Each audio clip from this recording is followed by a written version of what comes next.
আসসালামু আলাইকুম রহমতুল্লাহ। ওলামাই কেরামকে নিয়ে কিছু কথা আমার বলার যোগ্যতা নাই, তারপরেও কিছু কথা বলবো। সেটা হলো, আমরা ওলামাই কেরাম সবাই চাই যে বাংলাদেশে একটা ইসলামী খেলাফত রাষ্ট্র কায়েম হোক, কিন্তু আমরা কেউ একজোট হতে চাই না। ওলামাই কেরাম সবাই একত্রিত হয়ে বা ইসলামিক দল যেগুলো আছে, বাংলাদেশ জামাতে ইসলাম, বাংলাদেশ খেলাফত মজলিস, ইসলামী আন্দোলন বাংলাদেশ, এই যে দলগুলো আছে, আমরা মনে মনে মনে হয় না কেউ চায় যে একত্রিত হয়ে আমরা লড়ি, বাতিলের বিরুদ্ধে লড়ি, এরকম মনে হয় কেউ নাই।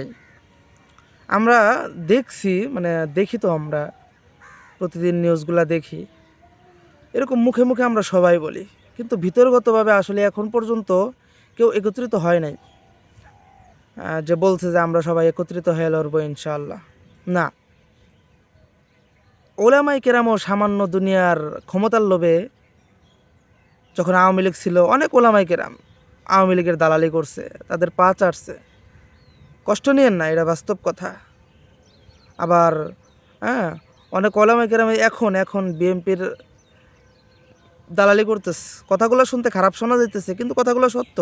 সবাইরে বলি না আমি, অনেক ওলামাই কেরাম এমন আছে যারা এগুলো করতেছে দুনিয়ার 2 দিনের ক্ষমতার লোভে, কিন্তু মঞ্চে বসে বড় বড় ভাষণ দিচ্ছে যে আমরা ইসলামী রাষ্ট্র কায়েম করে ফেলবো, এটা করে ফেলবো, ওটা করে ফেলবো। কিন্তু করতে হলে সেই পদক্ষেপ তো নিতে হবে, পদক্ষেপ নিতে হবে, তো সকলকে একত্রিত হতে হবে। যত ইসলামিক দলগুলো আছে সেগুলো একত্রিত হয়ে লড়তে হবে, তাহলে কিছু করা সম্ভব, তাছাড়া সম্ভব না।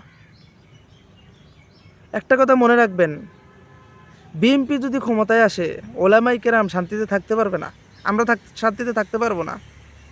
কারণ আমরা বিএনপির বিরুদ্ধে যত কথা বলতেছি এখন সব প্রতিশোধ উঠাবে, তারাও অপেক্ষায় আছে, তারাও অপেক্ষায় আছে। ওলামাই কেরামকে শান্তিতে থাকতে দিবে না, এটা মনে রাখেন। যেরকম অবস্থা বোঝা যাচ্ছে ক্ষমতায় আসার আগেই, হ্যাঁ, ক্ষমতার আসার আগেই যে অবস্থা, ক্ষমতায় আসার পরে কি হবে একবার ভেবে দেখেন। আর বাংলাদেশের অবস্থাটা কি হবে একবার ভেবে দেখেন।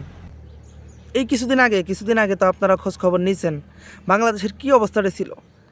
বিভিন্ন জায়গা থেকে খবর আসে যে বিএনপির অমুক নেতা অমুককে ধর্ষণ করছে, অমুককে চাঁদা না দেওয়ার কারণে মেরে ফেলছে, এই নানান রকম কত রকম ভিডিও প্রকাশ পাইছে না, দেখছেন না আপনারা? এটা তো মাত্র শুরু না, ক্ষমতায় আসার পরে দেখবেন আরও কি অবস্থা হয়। 15-16 বছরের যে খিদা, এটা মেটানোর চেষ্টা করবে।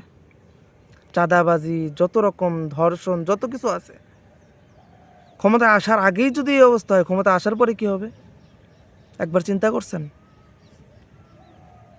মানুষ ইসলামী দলগুলোকে ভালোবাসে, কিন্তু ঐক্যবদ্ধতার না হওয়ার কারণে ইসলামী দল ক্ষমতায় আসবে না। হয়তো 2-1টা সিট পাবে, বিভিন্ন জেলা থেকে হয়তো কয়েকটা সিট পাবে, কিন্তু ক্ষমতায় আসবে না।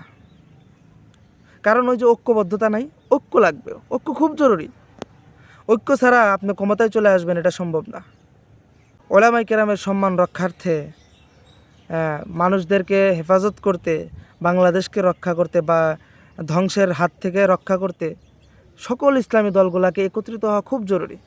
একা একা আপনি কিছুই করতে পারবেন না, একা একা আপনি কিছুই করতে পারবো না। এই জন্য আসুন সবাই মিলে একত্রিত হয়ে, ঐক্যবদ্ধ হয়ে বাংলাদেশে একটা ইসলামী খেলাফত রাষ্ট্র কায়েম করি, তাহলে আশা করা যায় ভবিষ্যতে আমরা কিছু করতে পারবো।